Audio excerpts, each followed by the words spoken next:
Hello, this is Dez from the Safety Fire, and you're watching The Age of Metal.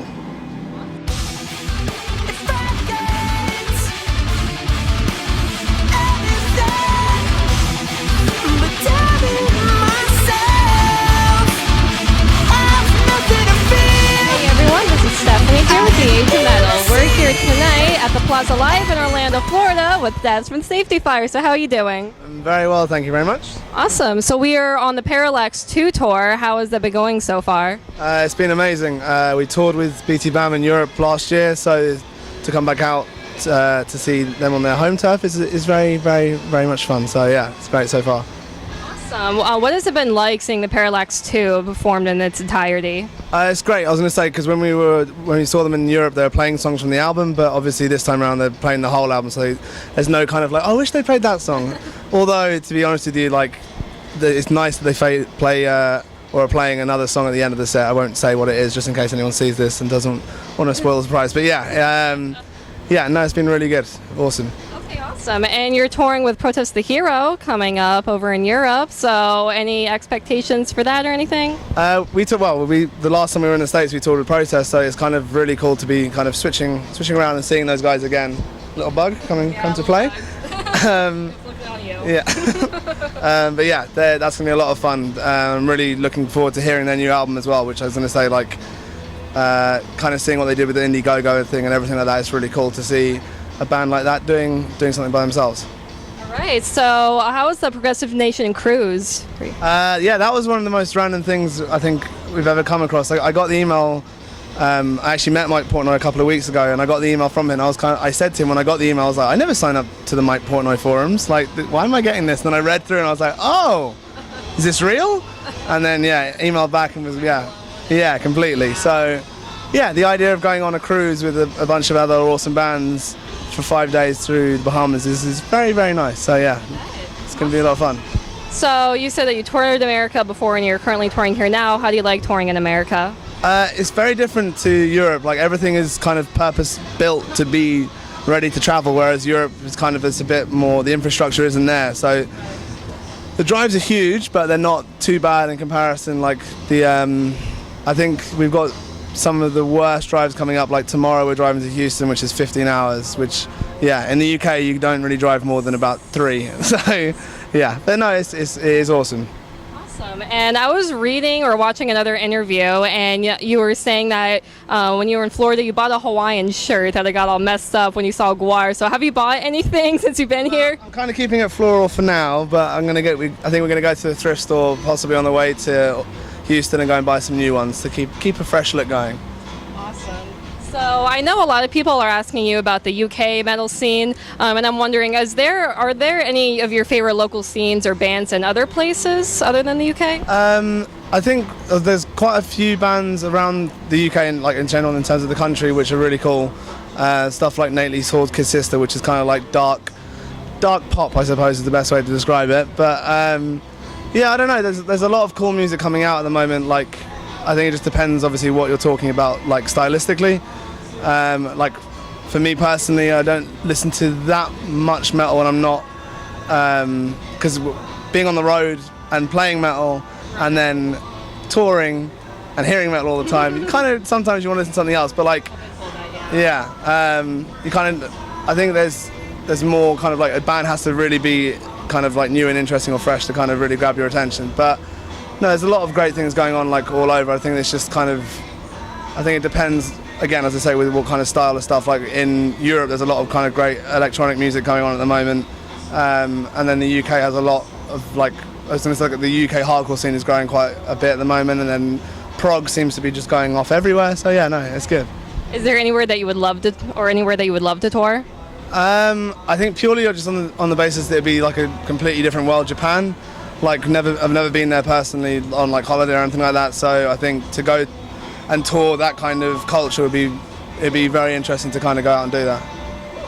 So I just saw you guys live, and you guys put on an amazing show. What's the importance of putting on a good show? Very much. I think, well, it's the kind of thing, if people haven't seen or heard your band before, then you kind of need to kind of give them the best impression that you can. So for us, it's like, we're not going to be out in Orlando anytime soon. So if anybody's here who's kind of like, well, they just checking us out. We want to put on the best show, and we enjoy it, and that's kind of like, we're just trying to show how much we enjoy it on stage, and we hope that people kind of realize when we're smiling that it's truly there. So yeah.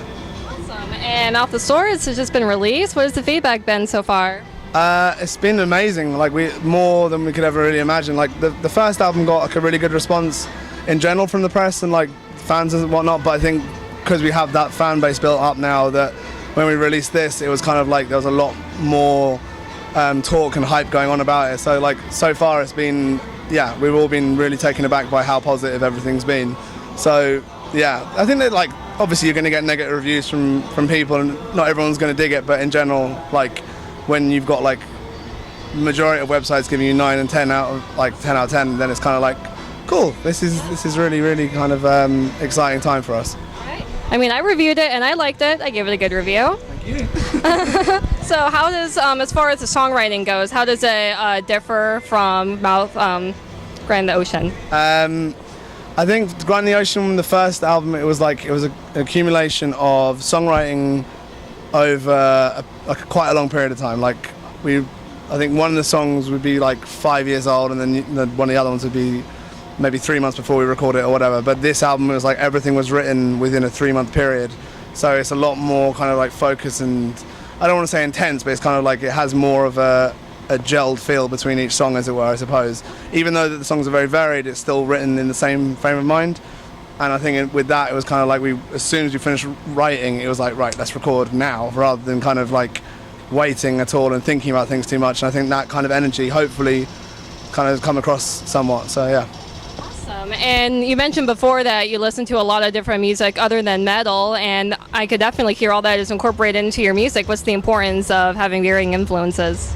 I think for us, it's just kind of like, especially with the way that I write songs, I'm not thinking about the genre necessarily. I'm just trying to think about like what kind of emotion or color or whatever you want to call it is kind of trying to be created within a song. So like, you know, I think the fact that the different types of music that I do listen to comes across in that way, because I'm not thinking about it kind of like, oh well, this is what that band would do. I'm just kind of like, well, I'm just have an idea and I just want to try and get that out in whatever way you can. Okay. And I was watching the Yellows and videos, some of your other music videos, and it's definitely very eccentric. You guys definitely going crazy. Does that embody your personalities or anything? I think so, yeah. Like we're all friends, and we've been friends for a long time, and we have our in jokes which no one gets at all, obviously, and we keep that stuff to ourselves, but we still enjoy like the fun side of stuff, and you know, even though it's, you know, we take this very seriously, it is still fun for us, and that we want to enjoy ourselves as much as possible. So yeah, we do stupid shit all the time. Nothing wrong with that. So why do you guys play progressive metal? I think again, it wasn't really like a thought process as much as like, obviously there were bands that we listened to which you would call progressive, but like it just gives you the option to basically do what you want without any kind of like constriction, because you're not thinking about like, well, oh, this band wouldn't do this style of thing. You know, when we say metal, I think it just kind of gives people the impression that we're heavy, and I've had a lot of people say to us, you're not really metal. I'm just kind of like, well, whatever. Like I listen to metal bands and I could tell you what parts kind of are metal, as it were, or whatever, but it's just, you know, we just play music because we enjoy it, and it kind of comes out the way it does. We kind of labeled it progressive metal, or I don't know, like I think, yeah, exactly. Like the genres are there to kind of help people have an idea of, well, am I going to even bother listening to this? Like, right. So yeah, we kind of fit within that realm more so than anywhere else. Okay. And this is the last question. Do you have a message to the fans or anything? Thank you. Thank you a lot. Yeah. Awesome. All right. Thank you for watching. Like Dez said, they have a lot of touring going around, and they're definitely one of the rising bands. So I would definitely say that we should be hearing a lot more from the Safety Fires soon. So once again, thank you for watching, and stay metal.